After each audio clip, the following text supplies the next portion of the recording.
So next topic in a next subtopic in a process is a process control block. Okay. So every operating system will keeps a internal data structure, and what is the purpose of the internal data structure means that is to describe the each process. Okay. So the operating system, it will keeps an internal data structure which is used to describe each process what it have been managed. Okay. And then when OS creates a process means at that time it will create this process descriptor also. Okay. When an operating system creates a process, it will create these process descriptors. Okay. In some operating system, it is called it as a PCB, that is a process control block. Okay.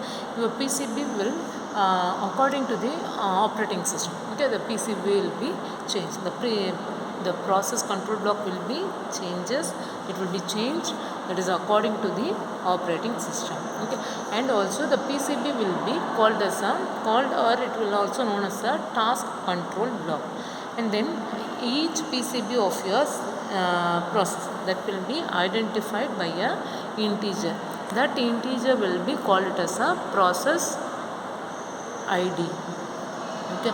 So first what we have to PCB in PCB, that's a operating system. It will keep an internal data structure to describe each process, and then once the process has been created means at the time it also creates this process.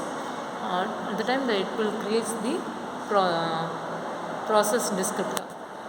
The PCB will change according to the operating system. Okay, and the PCB will also called or it will be represented as a task control block. And now the PCB will be identified by using the integer, and that will be represented as a process ID. Okay, and a process is in running state. Okay, hardware state is in the inside of the CPU. When the OS stops running a process means it will save the value registers. Okay, it will save the register value in the PCB. Okay, and the PCB contains various informations. Okay, that is some of the informations that will be stored in the process control block. When a process is created by the operating system, it allocates a PCB for it. The OS or the operating system, it will initialize the PCB and it will put the PCB on the queue. That is in a correct queue. The PCB will be put. Okay, and it will have some of the information. That is the PCB information stored in PCBs, or that is the first one is a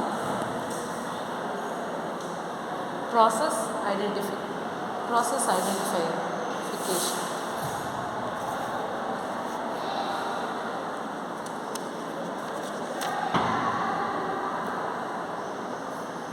Process identification, priority number, process counter, memory allocation, input output status information, and a list of open files, and then number of register process state. Okay, so these are all the informations that will be stored in PCB.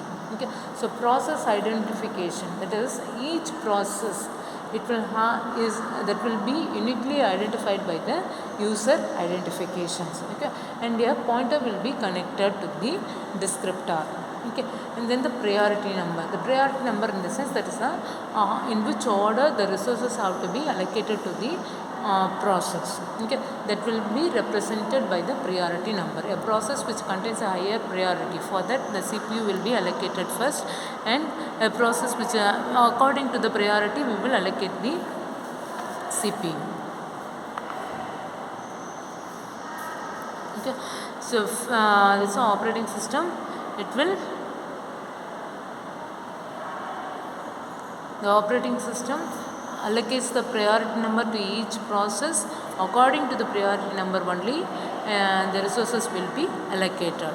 And next one is a program counter. This is a PC program counter. Okay, it indicates what it will indicate, that is a next instruction to be fetched. That is the next instruction memory address. Okay, the address of the next instruction have to be fetched. Okay, so example already we have told that is if the process is executing the line number 3 means the next line is 4. Okay, so where the instruction which was present in the line number 4, okay, where it has been stored, that particular address, memory address will be fetched. That is the use of the program counter. Okay, the program counter that will indicate the address of the next instructions to be executed for this current process. Okay, address will be represented. And then the memory location. Memory location in the sense, example, it will be based on the page, that is it will be depends upon the page tables. Okay, example, the logical address and the physical address. How we will generate the logical address means based on the base register. Okay, so that the memory allocation, it will contains the value of the base register, limit register, and then page tables. Okay, so depending on the memory system which is used by the operating system, it will have all the values. Okay, and next one is the input output state. Input output state information. Okay, so the input output state information in the sense that it will maintains the information about the open file and what are the list of input output devices which has been allocated to the process. Likewise, it will maintain some of the information. Okay, and next one is the list of files. Okay, next information is the list of files. So list of files in the sense the processor will uses n number of files for the operations. Okay, so the process will uses number of files for operations. So the operating system will keep track of all the opened files. Okay, what are the files it has been opened, that will be tracked by the operating system by this process. Okay, and next one is the process state. Okay, already we have represented there are 5 states. So the process may be present at any one of the state, either at the new state or ready state or run state or waiting state or at the terminate state. Okay, so when a process changes the state means the operating system must update the information in the process control block of that process. Okay, so once example, if the process has been changed from new to ready state, then it have to update it. Okay, it have to update the information. Okay, it have to update the information of the PCB. Okay, in that process. Okay, and the PCB will maintain the other informations also. Okay, which is not included in the in this diagram. Okay, so what are the other information means? There is an example, the CPU scheduling, file management or input output management. Such informations also will be managed by the operating systems. Okay, so when a process is created, the hardware register and the flag values will be set by the loader or the linker. Okay, and then the operating system will maintain the pointer to the each process. Okay, so PCB is will be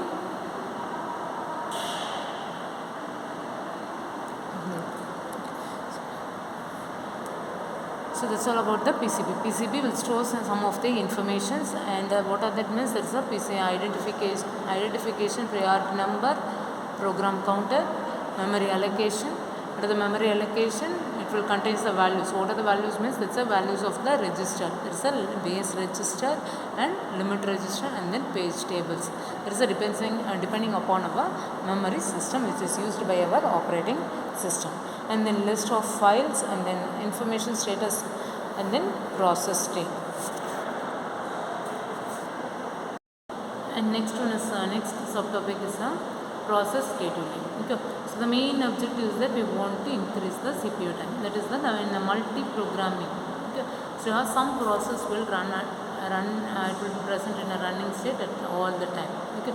So for what purpose means? That is to maximize the CPU utilization. And the time sharing system, in that it will be switched the CPU among all the processes so that the user, so that frequently the user can interact with each program. Okay. And for a uniprocessor, there will never be more than one running process. There is only one process. Okay. So that we are using the concept called process scheduling. Okay. Under that is a scheduling queue. Okay. Once if your process has been entered into the system, okay, that will be put it into the job queue. Okay, and the job queue will consist of all the process in the system. Okay, and a process that are resides or that are which are present in the main memory and a process which is ready and waiting to execute that are presence in the ready queue. That is the list will be there. Okay, a process which are residing in the main memory and are ready and wait to execute. That will be kept on a list, and that name is called it as a ready queue. Okay, first one is a job queue. Job queue means once if it have been created means it will be put it into the job queue, and which is ready and waiting for execution, that will be present in the ready queue. Okay, and the queue it will be stored. How it will be stored means it will be stored in a form of linked list. Okay, so that a ready queue header will be contains a pointer that is to the first and the last PCB in your list. Here each and every PCB will have their own pointer field. Okay, that will what is the use of the pointer field means that will points to the next process in the ready queue. Okay, so each the ready queue header will contains a pointer, and that will points to the that pointer will be in the first and then last PCB of the list, or PCB in the list. Okay, and each PCB will have its own pointer field. Okay, and that pointer field will points to the next process in the ready queue. Okay, and there also we will have some other queue in the system. Okay, so when a process has been created or when a process is allocated, okay, that is the CPU is allocated means it will execute, and the process will be executed, and then it will be moved to the waiting state. Okay, so when it will move to the waiting state means sometimes if it completes the when they interrupt or if it, any event have been occurred, at the time the process will be moved to the waiting state. Okay, so such as the completion for the completion of an input output request. Okay, and at the time the case of an input output request means request may be dedicated. Okay, or to share the device. Okay, so likewise the input output have been the system will be moved to the waiting state. Okay, so there are many processes in our system. Okay, so since we will have more than one process. That's the example, consider P1 to P10. Okay, so at the time the disk may be busy with the input output request for some other process. At the time what we will do is the process may have to wait for the disk. Okay, so at that time the process will be the processes which are waiting for the devices or the disk that will be present that will be represented as a waiting process, and that will be waited in the input output device queue. That is a device queue. That will be the list will be represented. The list will be represented as a input output. The list will be represented as a device queue. A process which is waiting for a disk or a process which is waiting for a input output queue. Okay, so input output devices or for a disk that will be listed as a device queue. Okay, each device has its own device queue, so it will be weighted there or it will be listed there. Next that is to explain that is the process scheduling with the process queue. Consider the queuing diagram and we will explain it. Okay. So first, a new process is initially put it into the ready queue. Once a process is created, it will be put it into the ready queue. Okay, and after that, okay, from the ready queue, it will be entered into the CPU. Once if it is ready, that is if it is ready and waiting for execution means it will be present in a ready queue, and from the ready queue, it will be moved to the CPU. So the dispatcher will move to this CPU. Okay, now the process will execute and it will get terminated. This is the one condition.